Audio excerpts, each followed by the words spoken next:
Hello, Charlene here, and today I'm going to be answering your questions about how to attract clients on LinkedIn. And isn't that the ultimate question in the end? We are online in these social spaces to not post, not get comments, not engage, but really, what is the one thing we really are doing there? What's our ultimate goal? It's to get clients. And today I'm going to be answering some of your questions about how you can do that on LinkedIn. So let's get started.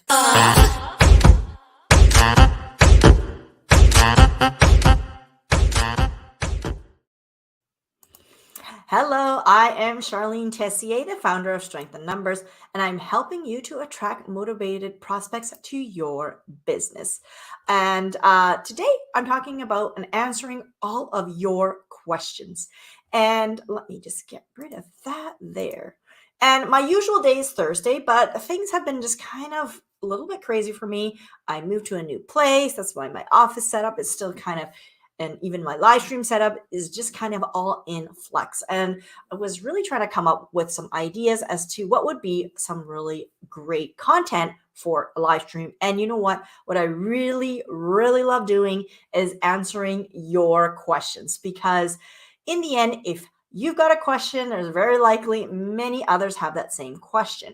And how do you essentially get these questions, or how did I get these questions in particular, is that I have quite a few free gifts, and you can grab those on my LinkedIn page. I can put my LinkedIn page up there direct to my features area. And in my features areas, I have all kinds of gifts, from how to start live streaming to how to repurpose your content. And every time that someone grabs that free gift while they're waiting for that email for the sort of gift to arrive, you could say, I actually present a very basic, open-ended question on the thank you page. And the question I ask is, of course, how are you attracting clients to LinkedIn? What's your biggest challenge with it? And I realized today, because every time somebody answers that form, that Google form, it pings me, it sends me a message in my email box. And the last few days, it's been kind of going, a little bit lighten up. And I thought, I should take a look at this. I haven't really checked it in a while. And I was a little bit surprised. I had over 166 responses. And I thought, wow, there's some great questions here. So why not do questions today and dig in? And if you are live with me here right now, you can, of course, put your comments, your question in the comments below, and it will flicker here onto my StreamYard, and I will be able to see that. So if you have a question, please drop it into the comments. I'm happy to answer that as well. And thank you for being here live with me. So let's take a quick look. So the question is, the big question we all have is, how do we attract clients on LinkedIn? I mean, that is rather common, and it is the whole reason we're on their platform, right? And let's see. The question they asked me, so when I asked them that, the answer they said is, how to be consistent. How can I be more consistent? Organizing my contacts to find the right people and reach those decision makers. Oh, this is a fairly long one. What metrics and analytics do I need to pay attention to in LinkedIn? Okay, so that is a big question. There's a lot of things going on there. First thing is, how am I going to be consistent? And so I'm assuming that is in terms of being a content creator, putting out content in a consistent basis as much as possible. I put out content about 3 times a week. 2 are sort of like text-based, and then I have my weekly live stream, and I try to never ever miss. Even though I was supposed to go live yesterday, things didn't work out. It was in a training. I'm going live today. So the consistency of just putting it in your calendar. I have a block that actually says I have to go live. It's like a meeting. I got to be there, and block. When you have those text-based posts, often you can even use a scheduler like Buffer. That's what I use, so that I don't miss. And you can actually put in a whole month's of content, not the lives, but text-based, without having to worry about it. So I do a lot of blocking and batching, and that's how I'm able to really be consistent. And I put in my calendar at the first week, usually on the Thursday or the Friday, where I spend that hour or 2 hours creating that content And actually, I rate content every week. It doesn't all go out in that next month, but I am essentially scheduling it as a meeting, as time, as something that has to be done. Because if we don't schedule it, let's be honest, it just falls down the list. My to do list is never ending, and I will never, ever find a moment. I have to actually say, this is the moment and nothing else can go in here. And I kind of dedicate, for me, Friday is the day where I don't really allow meetings, and it's for me to create the content that I need to create, because we got to schedule it or it doesn't get done. So that's the first challenge many people have about being a content creator, a consistent content creator, is doing it regularly weekly. And for me, it's difficult to do it weekly. So I batch, and I highly recommend checking out batching. The second question they have is organizing contacts to find it, to make it easier to find the right people and the decision makers. Well, this is more starting getting into like a CRM system, following up, with potential partners or leads. And honestly, I'm going to be very, very honest. I struggle with this as well a lot. I tried a whole bunch of systems, and the best system is the one that works best for you. And I actually end up finding that the more you can dump out your contacts, just to let you know, first of all, you can just do an export on LinkedIn and you can have them all. And that's not the hard part. The hard part for me is maintaining those regular touch points and remembering to do so in a meaningful way. And I try different systems, and I find many systems for me bog me down. I tried all kinds. And somebody presented with me a very low tech solution, which I still haven't quite implemented, but I'm definitely considering of doing, is essentially having it on index cards. This is not my idea, just to let you know, this is somebody else's. I'm going to borrow it, and writing down that contact's name and information, how they want to be the time, like the date that I touch point that I had, and what we touched on, how it was a resource, a message, or whatnot, an email, and then putting that to the back of the pile. And each day, like on Friday, let's say, going through and doing 5. And so that way, by the time, the one who's in the back, who comes to the front, generally will be the one. And people are saying, well, that's going to not work if I have hundreds of contacts, thousands of contacts. And that's true. But to be honest, in any given point in time, we can't, as human beings, maintain that many relationships. And you need to, eventually some of those will be thrown out. Their relationships will not be valid anymore. And so in the end, you will be maintaining, I believe, between, I haven't done it yet, like I said, 50, maximum 100 per quarter. And there should be some churn of that if it's really genuine and you really are maintaining those relationships. Anything beyond that is really not realistic and is possibly just, I don't know, make work project. It's up to you guys. Let me know in the comments what you think about that idea. It's somewhat related to LinkedIn, not something I talk about a lot, but you got a question about it. So I wanted to kind of present with you what I'm going to be trying to do. And I'm curious what you do. So let me know that in the comments below. Metrics and analytics on LinkedIn. That is a huge question I get all the time, because you're all wondering, how can I kind of scrape it and get more analytics? Because of course, with metrics, with analytics, we get data, and with data, we can make informed decisions. We can see patterns, and I am a data nerd, a data junkie. I'm very data heavy in my own business.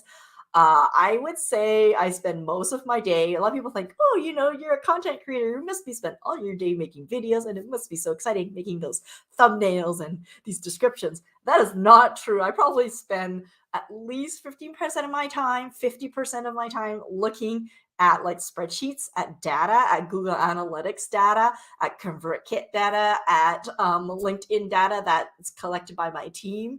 I'm a data heavy person, and I make decisions based on really data. And fortunately, LinkedIn doesn't have a tool where you could see all your metrics in one place. You have to essentially manually collect that yourself. It is shown on each post at the bottom. You can see that, but There is a tool that some people use, a third party tool. However, I did use this tool. I don't want to give the name of it, but it happens to be sort of like a bot, they call that, and it scrapes the data for you.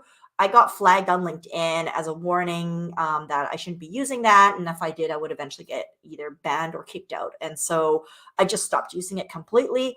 And I went back to the drawing board with my team to think about what is it really, what's in the end of the day, why are we even collecting this data? And it's lovely to see that we have all these impressions and so many views and how many comments and this metric engagement. But at the end of the very day, what do I really care about at the end of the month? I only care about one thing. How many people reached out to me to do a direct call, essentially a direct message where I got into a one-to-one conversation with someone who could then be in that little Rolodex, cards of potential leads. That is the most important to me. I don't care how many views I have. I don't care how many followers I have. I don't care how many connections I have or engagement. If I have thousands of followers and tons of engagement, but zero conversations, direct conversations with potential partners or clients at the end of the month, then I feel I didn't do my job well. I did not do what I needed to do on LinkedIn well. And so that is something to really think about. What is it that we really want to measure? And why are we even measuring it, first of all? And for me, a successful month is that I had 3 people direct message me and 1 turned into a client. That is a super successful month on social media. Many people on social have many views, a lot of engagement, are trying to maintain these thousands and thousands of quote unquote relationships in a very superficial, not a very genuine way, and aren't even bringing in any clients or any sales. So think about, for you, what is it you really want? And when we're on LinkedIn, let's be honest, when we're on Facebook, when we're on TikTok or on Instagram, especially as a business owner, we are actually there, yeah, to be social, but let's be honest, we're really there to find a client, aren't we? So think about that and what's the most important. So we do track, I'm going to just be honest what I do. I do track views. We actually only track once a month. I don't really care about tracking it daily. For me, the once a month metrics kind of gives me a good enough idea. The reason I do track views, and mainly I also use YouTube, which has much better analytics dashboard anyways, but on LinkedIn is just to see if the live stream content I'm producing is resonating with people. Should I make more of it or should I make less of it? That's kind of where it's at with that. Although I do feel LinkedIn, because it's called the long tail, it does a much better job than not LinkedIn. I'm sorry. Did I say that wrong? I meant to say YouTube does a much better job with the analytics on the video side, specifically video. But if you want to know if your text-based post is performing well, yes, you do want to see those view numbers. You do want to see those engagement numbers and comment numbers going up and have some uptick. And there is some, of course, correlation with more comments, more reactions equals more followers, which in theory should equal more sales. But we have to be very careful about that, again, in that those are vanity metrics. And at the end of the day, if there's an uptick of comments and engagement on your posts, and there's upticks of followers and connections, but there is no uptick of direct messages, then I challenge you to think about that. Think about what's really going on with your strategy there, and if what's happening there is just kind of this superficial level and not getting into that really relationship level. And that's something I want to talk more about, especially in the coming year, about how the power of live streaming and video, for me especially, is this relationship building tool, which has kind of been unexpected for me. Many of those who direct messaged me, the first thing I was asked them is like, especially when they direct message me through LinkedIn, when we get on the call, I ask, so why did you choose to message me? I didn't actually know this person. There were a 3rd degree, 4th degree, connection. And they asked me for the call. And they said, well, I've been watching your videos. I like what you're doing. I like you. I want to, see what we can do together. And for me, that's about a relationship. We have started a genuine relationship, and we all know sort of the golden rule that people do business with people they know, like, and trust. This is just very sort of the most standard fundamental rule of sort of sales. So that was a lot of answers for just one question. Let me see where we're at. We're at 15 minutes. I don't want this to be too long because people can't assimilate all that amount of information. I'm going to pick one more. Like I said, I have like over 166 here, and I'm actually thinking what I will do is um, bundle this into kind of like groups. And I might even put out some free resource for you guys around the most commonly asked questions, like the 6 or 10 questions, and answer them for you in a free little resource gift. And if you're interested in grabbing that and having that, let me know in the comments below. I'll be happy to be first one to send it to you, at least for the first iteration. Let's see here. How to express myself in a authentic way, but not seem weak and sappy. Well, that is a very interesting one. So the question is, how are what's your challenges with attracting clients on LinkedIn? And the response was how to express themselves in an authentic way, but not seem very weak and sappy. Well, let's see. That is a little bit challenging question. Um, Often we feel we are the, of course, harshest critic. We are our own harshest critic, right? We feel that we look weird, we sound weird, we are weird on video, especially. And I was definitely that person. I'm quite an introverted person, and when I first started out making out videos and doing actually YouTube videos. I made actually a whole bunch of them, and I never published them because when I watched the playback, I was just like, oh my God, I sound like that. Oh, I look horrible. Or, oh, my clothes. I don't know. I was really like this extreme critic of myself, just the most extreme. And when I started live streaming, I still was, to be honest, super uncomfortable. And I did a lot of Zoom calls. And the feedback I got from people was like, you sound great. You're so happy to be with. You're excited. You got energy. You look fine.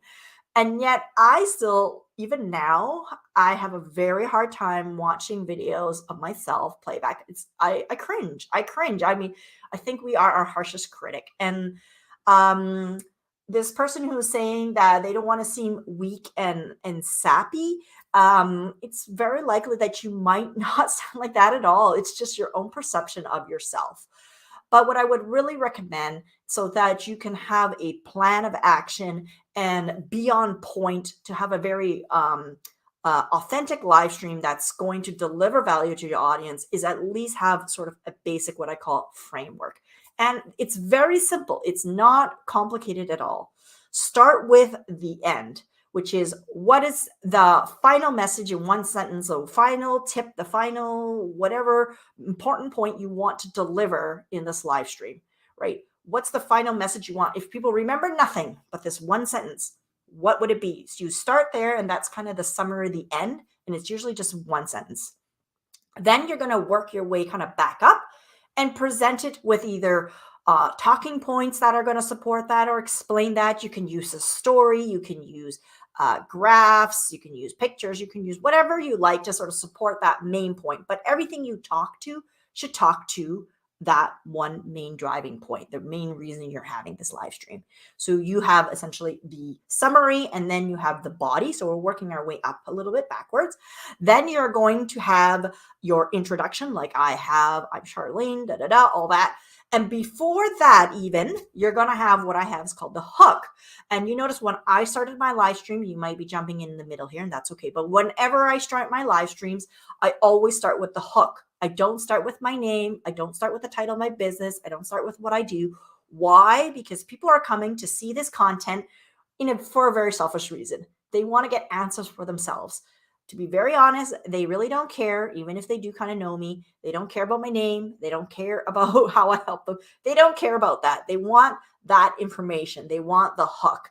What's the final message? And the hook should tease to the main delivery point, but don't tell them. So a very good way to think about that is watch a bunch of movie trailers, right? The movie trailer never gives it away. It just teases you because it wants you to come in and watch or be a part of it. And it's the same thing with your live streams. So the hook actually is the most important part of your live stream. I spend the most amount of time crafting and working on hooks to get people to stop scrolling and watch. Most people spend all their time in the body, and often they forget the summary because they spend a lot of time kind of just teaching and teaching and teaching and not really having a point. But people aren't going to be able to get to this point of the video, which is now currently at 20 minutes, and it's getting too long for me, the body, if they don't get hooked in at the very start. So we have to start at the begin, start with the hook, and really think about that. How can we tease them, but we do it from backwards. And then at the end you have your little outro and your gift giveaway or whatever you want to do as your call to action. And call to action, I generally just one little tip before we go is I don't like to call to action like message me, because think about that is kind of if we went to those meetups in person, remember when we used to go to these in-person networking meetups, and you would meet somebody for the first time. So I'm assuming you are meeting me for the very first time, right? And I'm sharing this advice about, LinkedIn and live streaming. I shared with you my name. And at the very end of the meeting, I like give you my business cards, like, call me tomorrow. Like, that is like, what? I don't know you. I'm not going to call you. I might maybe start following you on LinkedIn, or maybe I'll even join your email list, which is still a pretty big ask, to be honest. But I'm not going to call you. We haven't built any relationship. So asking people directly, at the end of the live stream, call me right away. People know if they want to call you or direct message you, they're going to do it. They know how to do it. They will go to your profile. You don't really need to ask them. What you want to ask them is, how can we continue this relationship in a positive and supportive manner? Get a live stream checklist, right? Or join my free community. Or even softer, just start following me and start seeing my content, right? It's a really soft ask to start moving towards us building a relationship together. So that's my tip for you today on calls to action.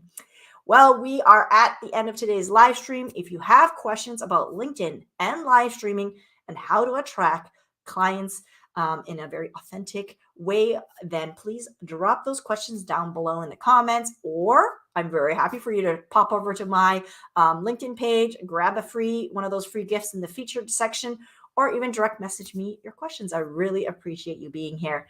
Thank you and have a wonderful day, everyone.